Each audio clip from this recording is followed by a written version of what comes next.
Hello friends, welcome to my YouTube channel free unique classes. Friends, जैसा कि हमने अब क्लच की प्रश्नावली 5.2 को पूरा कर लिया है, अब इसके बाद हम प्रश्नावली 5.3 की उदाहरण देखेंगे तथा और प्रश्नावली 5.3 को भी कंप्लीट करेंगे। तो इसको कंप्लीट करने से पहले सबसे पहले हम समझ लेते हैं अस्पष्ट फलनों के अपक्लच। तो फ्रेंड्स, चलिए शुरू करते हैं आज की वीडियो। जैसा कि दिया है कि अस्पष्ट फलनों के अपक्लच डेरिवेटिव्स ऑफ इम्प्लिसिट फंक्शंस। पहले तो ये समझ लेते हैं कि स्पष्ट और अस्पष्ट फलन क्या होते हैं। देखिए फ्रेंड्स, पहले तो स्पष्ट फलन समझ लेते हैं। स्पष्ट फलन का मतलब क्या होता है कि वे फलन जिनमें y के मान को आसानी से ज्ञात किया जा सकता है उन्हें हम स्पष्ट फलन कहते हैं। मतलब आपको कोई फंक्शन दिया गया होगा, वो x, y और अचर संख्या तीनों चारों का योग होगा, ठीक है, या योग होगा वो, तो उसमें हमें दो अचर संख्या दी होंगी और चार और अचर संख्या सम्मिलित दी होंगी, ठीक है। तो उसमें हमें y के मान को हम उसमें से आसानी से ज्ञात कर सकते हैं और आसानी से ज्ञात कर सकते हैं y के मान को, तो हम उसका अपक्लच भी आसानी से ज्ञात कर सकते हैं। तो इसे ही कहते हैं हम स्पष्ट फलन। जैसे कि फ्रेंड देखिए, मान के चलिए कि आपको दिया है कि x माइनस के वाई माइनस के पाई इज इक्वल टू 0। तो अब इसमें देखिए आप कि इसमें आप जो y के मान को आसानी से ज्ञात कर सकते हैं। कैसे कि माइनस के वाई इज इक्वल टू, इसको साइड पहुंचाएंगे, जो x है वो माइनस का हो जाएगा और ये क्या हो जाएगा, प्लस का, ठीक है। अब हम माइनस का गुणा कर सकते हैं, तो ये किसका बन जाएगा, प्लस का, ये माइनस का, तो ये प्लस का और ए माइनस का, इस प्रकार से। क्योंकि यहाँ हमने माइनस का गुणा कर दिया तो ये माइनस का प्लस का बन गया, ये जो माइनस का ये भी प्लस का बन गया, लेकिन ये माइनस का होगा। तो इस प्रकार से हम फिर अब इसका देखिए, अब इसमें क्या है, इसमें y निकल आया, तो अब हम इसका आसानी से क्या कर सकते हैं, अपक्लच कर सकते हैं। तो फ्रेंड्स, यही होता है स्पष्ट फलन। तो आपको समझ में आ गया होगा। अब देखते हैं हम अस्पष्ट फलन किसे कहते हैं। जैसा कि आपको दिया है कि अस्पष्ट फलन, तो इसी के बारे में हमें पढ़ना है। तो क्या होते हैं कि वे फंक्शन या वे फलन जिनमें y के मान को आसानी से ज्ञात नहीं किया जा सकता है उन्हें हम अस्पष्ट फलन कहते हैं, इम्प्लिसिट फंक्शंस कहते हैं। तो जैसे कि आप उदाहरण दे सकते हैं कि x माइनस के cos y, cos x into Y minus के y इज इक्वल टू 0 है। तो अब इसमें हम y के मान को आसानी से नहीं ज्ञात कर सकते हैं, और अगर आप सोचते हो कि इसको हम ऐसे कर सकते हैं कि यहाँ से देखिए ये माइनस का हो जाएगा और ये प्लस का हो जाएगा, cos x y। अब यहाँ माइनस से गुणा कर देंगे तो ये पॉजिटिव हो जाएगा, ये माइनस का cos y हो जाएगा।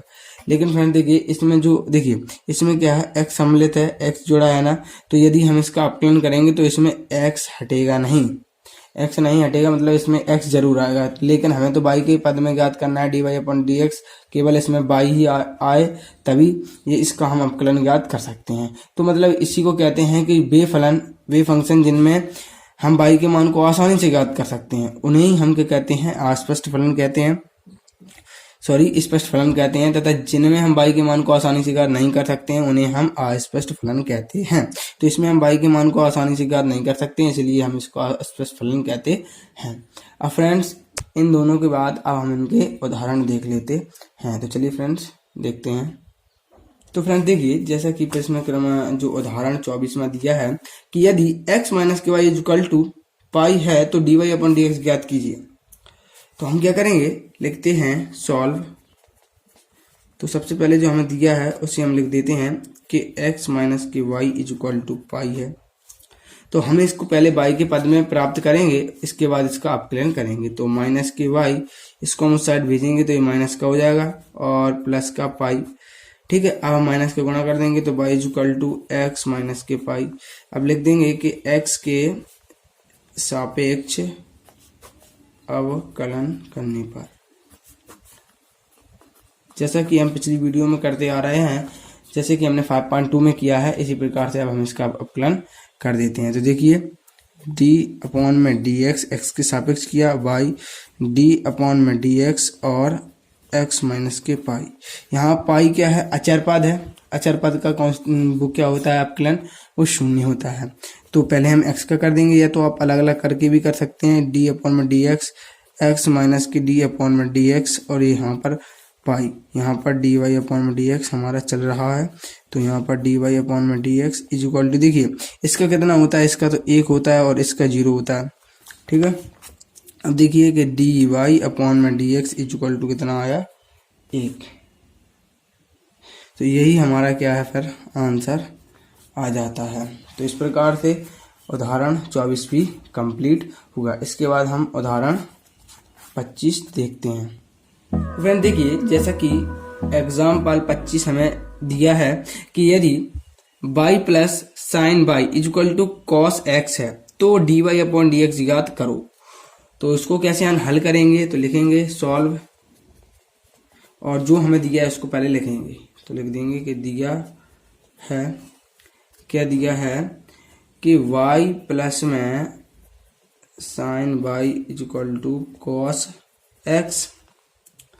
अब लिखेंगे कि दोनों पक्षों का x के सापेक्ष अवकलन करने पर।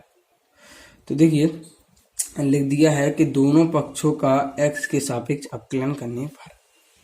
तो अब देखिए, तो d अपॉन में डी एक्स, यहाँ पर y है, प्लस लगाएंगे, प्लस लगा है d अपॉन में डी एक्स। अब क्या करेंगे कि साइन y, ठीक है, यहाँ पर d अपॉन में डी एक्स, और यहाँ पर कितना है, कॉस x है।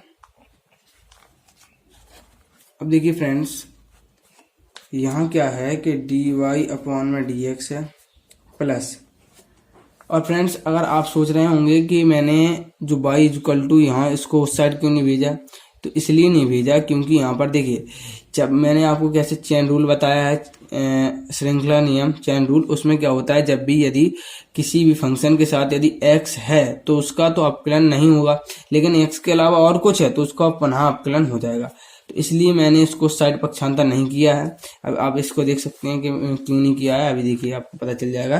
जैसे कि यहाँ पर डी वाई अपन डी एक्स है प्लस में, देखिए साइन वाई का कितना होता है साइन वाई का अपकलन कितना होता है, ये होता है कॉस वाई। लेकिन अब देखिए जो कॉस वाई यदि ये एक्स होता तो एक बार होता, अब यहाँ पर वाई है तो वाई का पुनः हो जाएगा डी अपॉन में डी एक्स, डी अपॉन में D X is equal to cos का कितना होता है अपकलन, माइनस के साइन एक्स होता है।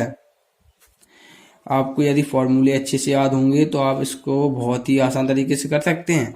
अब देखिए फ्रेंड्स, यहाँ से हम क्या D Y upon D X common ले लेते हैं। तो देखिए यहाँ से लेते हैं कि डी अपॉन में डी एक्स, तो यहाँ से लिया तो 1 बचा, D Y upon D X बाहर कर देंगे 1 बचा, प्लस में कॉस वाई, क्योंकि देखिए अगर हम इसका इसमें गुणा करेंगे तो D Y upon D X plus में इसका इसमें गुणा करेंगे तो D Y upon D X cos Y, जैसे कि जैसा यहाँ बन जाएगा। अब यहाँ क्या है, माइनस के साइन एक्स है।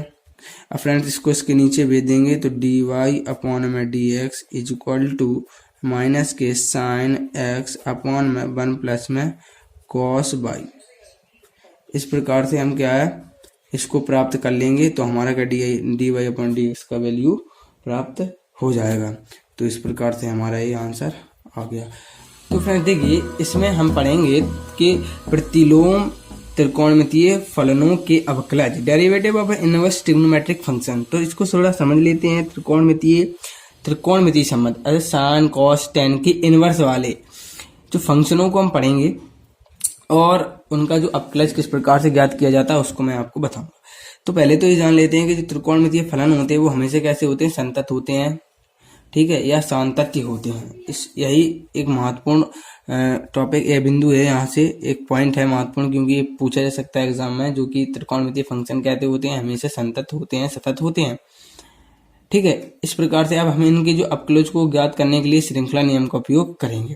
तो पहले थोड़ा समझ लेते हैं कि त्रिकोणमितीय फंक्शन कैसे हो। जैसे कि मान के चलिए ये तो हो गया हमारा त्रिकोणमितीय फलन, जो एफ एक्स है ये तो हमारा त्रिकोणमितीय फंक्शन हो गया। अगर हम इनवर्स की बात करें तो भैया इसको इस प्रकार से लिखते हैं इनवर्स वाले को कि साइन इनवर्स फंक्शन है हमारा। तो और फ्रेंड्स इसके मैंने आपको इनके जो फॉर्मूलेस भी बताए हैं कि साइन इनवर्स का अपकलन क्या होता है।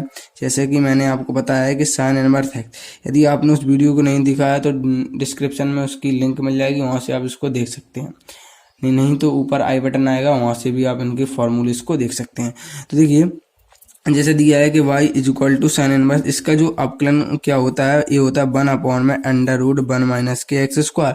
इसी प्रकार से कॉस का भी होता है, टेन का भी होता है, कॉट का होता है, कोसेक का होता है और सेक का होता है। इस प्रकार से मैंने आपको सभी फॉर्मूलेस बताए। यदि आपको वो याद होंगे तो आगे के जो उदाहरण हैं वो आपके लिए बहुत ही सरल हो जाएंगे। तो चलिए फ्रेंड्स, अब हम 26वां उदाहरण देख लेते हैं। तो फ्रेंड्स देखिए, अब हमें 26वां प्रश्न दिया है कि F X is equal to sine inverse का अवकलज ज्ञात करो तथा इसका अस्तित्व। इन्होंने बताया है कि इसका अस्तित्व है। तो इसको ज्ञात कैसे करेंगे देख लीजिए। पहले तो आप समझ लीजिए कि देखिए, जैसे कि मैंने आपको बताया था एफ एक्स को हम क्या वाई भी मान सकते हैं। तो यहाँ से लिखेंगे कि सॉल्व में जो F X is equal to Y, पहले तो हमने एफ एक्स को वाई माना, तो भाई क्या कर सकते हैं, तो Y is equal to sine inverse और एक्स है। अब जो साइन इनवर्स को हम इस साइड ले आएंगे तो क्या पॉजिटिव हो जाएगा। देखिए, उस साइड गया तो माइनस का हो, या इस साइड आया तो पॉजिटिव हो जाएगा। तो हो जाएगा कि sine Y is equal to X बचा यहाँ पर। अब लिख देंगे दोनों पक्षों का एक्स के सापेक्ष अवकलन करने पर तो भाई d/dx यहाँ से हो जाएगा कि sine Y is equal to d/dx और यहाँ पर हो जाएगा x। तो अब देखिए, जैसे कि पता है आपको कि साइन वाई का या साइन एक्स का कितना होता है, ये होता है कॉस होता है, ठीक है। साइन एक्स का या साइन का अवकलन कितना होता है, कॉस होता है। अब देखिए, यहाँ पर श्रृंखला नियम लगेगा, क्योंकि यदि यहाँ पर x होता तो उसका साइन का एक ही बार होता है, लेकिन यहाँ पर y आ गया तो इसका पुनः हम करेंगे। तो d/dx साइन y का कितना होता है कि cos y, लेकिन यहाँ पर d/dx पुनः लिखना पड़ेगा और इसका एक होता है। अब क्या करेंगे, अब dy/dx है, यहाँ पर इंटू में है तो बटे में चला जाएगा, तो 1/cos y हो गया। अब भाई देखने कि यहाँ पर d/dx है और क्या हो गया कि यहाँ देखिए 1/cos y, ठीक है। cos y है, cos y को ऊपर ले जा सकते हैं तो क्या सेक बन जाएगा, लेकिन यदि नहीं करना है तो यहाँ से 1/cos और cos की वैल्यू। तो फ्रेंड देखिए, अब क्या करते हैं अब हम जो y है ना, y जैसे कि हमने एफ एक्स को क्या माना था, y, और y इक्वल टू क्या था, साइन इनवर्स x था। तो अब यहाँ हम y के स्थान पर साइन इनवर्स x को पुट कर देते हैं। तो लिख देते हैं कि साइन इनवर्स x। इस प्रकार से क्या है, हमारा जो सवाल है वो कंप्लीट हो जाता है। तो dy/dx की वैल्यू हमें प्राप्त हो जाती है। उदाहरण 27 को हल कर लेते हैं। देखिए, अब हमें उदाहरण 27 दिया है कि F X is equal to tan inverse X. तो जैसा कि उदाहरण हमने 26 किया है वैसा ही इसको हल करना है। तो सबसे पहले हम लिखेंगे कि सॉल्व, और जो हमें दिया है उसको हम लिख लेते हैं। क्या दिया है कि F X is equal to tan inverse X दिया है। तो अब हम मानते हैं कि माना जो एफ एक्स है वो y के इक्वल है, तो क्या हो जाएगा, तो y इज इक्वल टू क्या बन जाएगा कि टेन इनवर्स x बन जाएगा। अब फ्रेंड देखिए कि जो टेन इनवर्स x है वो इनवर्स में है, अगर इसका इस साइड पर पक्षांतर कर देते हैं इसका, तो ये पॉजिटिव हो जाएगा। तो क्या बन जाएगा, ये tan y is equal to x बन जाएगा। अब फ्रेंड्स लिख देते हैं कि दोनों पक्षों का x के सापेक्ष अवकलन करने पर, तो दोनों पक्षों का x के सापेक्ष अवकलन करने पर।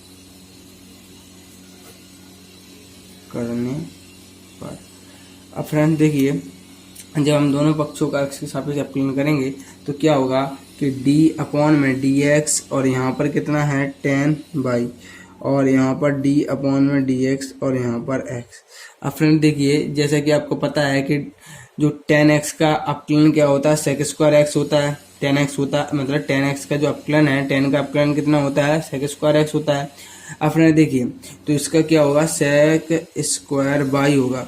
अब देखिए, यदि यहाँ पर एक्स होता तो यहाँ पर सेक स्क्वायर एक्स अकेला एक बार होता, लेकिन यहाँ पर बाई है तो इसको पुनः हम फिर से कर देंगे, इसमें चेन रूल अप्लाई हो जाएगा। यहाँ पर कितना बचा, 1 बचा। अब इसको थोड़ा आगे और देख लेते हैं। तो देखिए, अब क्या करेंगे हम कि dy/dx और इसको नीचे पहुंचा देंगे। अब ये गुणा में है तो ये बटे में पहुंच जाएगा, तो सेक स्क्वायर बाई। यहाँ पर हम करेंगे जो सेक स्क्वायर थीटा की हम सरल समीकरण लगाएंगे, वो होती 1 प्लस में 1 प्लस में tan स्क्वायर थीटा, ठीक है। तो यहाँ पर हम किसकी सेक स्क्वायर एक्स की क्या लगा देते हैं, सर्वसमी का लगा देते हैं, क्योंकि हमें tan में प्राप्त करना है इस वैल्यू को। तो क्या हो जाएगा 1 प्लस में tan 1 प्लस में tan स्क्वायर थीटा, ठीक है। 1 प्लस में tan स्क्वायर थीटा होता है क्योंकि इसकी सर्वसमी का है सेक स्क्वायर थीटा की। तो इसको अब इसके बाद देखिए यहाँ पर dy अपॉन में dx है इक्वल टू 1 प्लस में tan स्क्वायर और y। अब फ्रेंड देखिए y के स्थान पर हम क्या रख सकते हैं, जो y है y के स्थान पर हम क्या रख, तो फ्रेंड देखिए फंक्शन में हमें दिया है fx equal to tan inverse x, तो इसकी वैल्यू हम y के स्थान पर रख लेते हैं। तो हमने tan इनवर्स x मतलब tan इनवर्स x y के स्थान पर tan इनवर्स x रख लिया है। अब देखिए फ्रेंड्स क्या करेंगे हम, dy अपॉन में dx है और 1 अपॉन में 1 प्लस में जो tan स्क्वायर है, अब हम इस पूरी पे स्क्वायर चढ़ा देंगे तो ये बनेगा tan और tan इनवर्स x बनेगा और पूरी पर वर्ग। अब फ्रेंड्स क्या होगा देखिए dy अपॉन में dx। अब यहाँ से देखिए जो tan ए पॉजिटिव ए नेगेटिव, तो a और a कट गया तो केवल क्या बचा x बचा, तो यहाँ से हो जाएगा 1 प्लस में x स्क्वायर। तो इस प्रकार से क्या है इस सवाल को हम हल कर लेते हैं। तो इस प्रकार से इस सवाल को हम हल कर लेते हैं और इस प्रकार से इसका जो क्या है आंसर आ जाता है। तो इस प्रकार से जो उदाहरण 26 और 27 का हल कर लिया है और आगे के जो त्रिकोणमितीय फंक्शन हैं उनको आप स्वयं से प्रैक्टिस कीजिए। यदि आपको नहीं आएंगे तो फिर मैं इसकी वीडियो अलग से बना दूंगा। तो फ्रेंड्स मिलते हैं नेक्स्ट वीडियो में। और फ्रेंड वीडियो अच्छा लगा हो तो प्लीज़ वीडियो को लाइक करें, चैनल को सब्सक्राइब करें, जिससे आने वाली जितनी भी नई वीडियोस हैं उनकी नोटिफिकेशन आप तक पहुंचती रहे। तो फ्रेंड्स चलिए बाद वीडियो को देखने के लिए धन्यवाद।